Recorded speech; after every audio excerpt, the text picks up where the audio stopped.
हे मोर गजला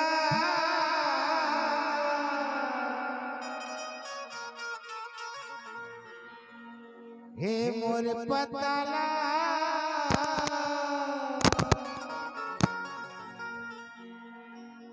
और चुमा ले लेते पोटार के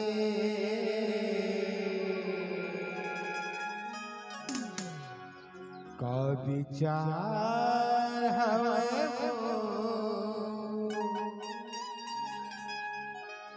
का विचार का विचार का विचार हवे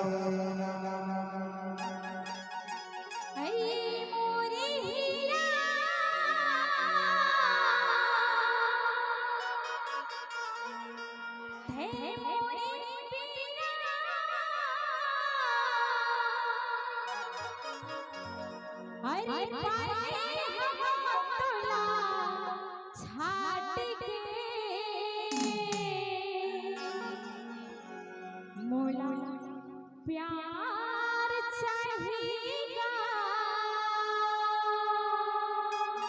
मोला प्यार प्यार प्यार चाहिएगा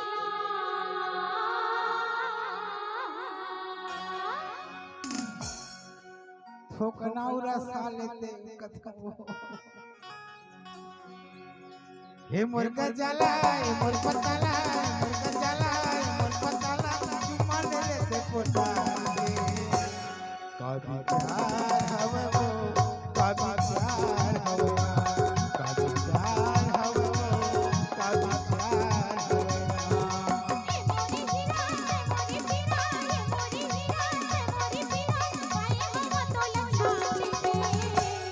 मोला प्यार चाहिएगा मोला प्यार चाहिएगा मोला प्यार चाहिएगा मोला प्यार चाहिएगा हे मोर गजला हे मोर पतला हे मोर गजला हे मोर पतला चुमा ले लेते पोटा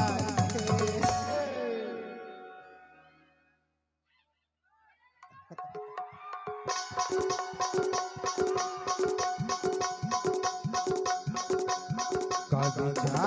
हवे वो का विचार हवे ना का विचार हवे ना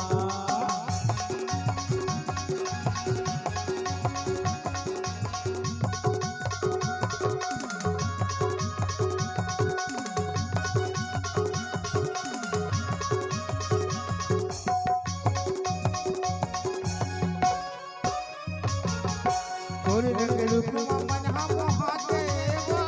चिड़ैया बैठे बैठे तो लगना चिड़ैया अब मोर ऐसे जमुना का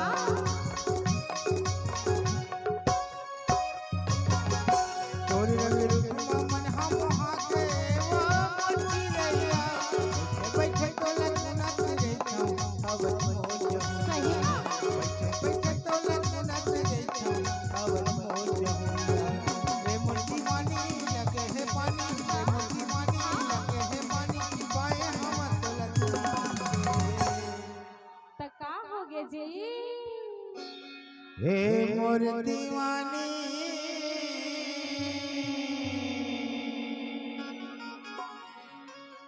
औ लगे है पानी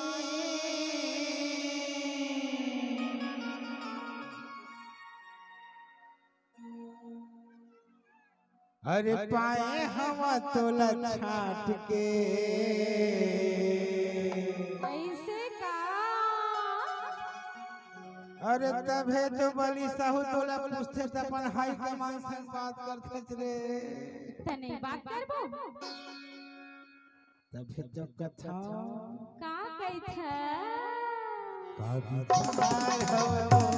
का विचार हवे ना का विचार हवे वो का विचार हवे ना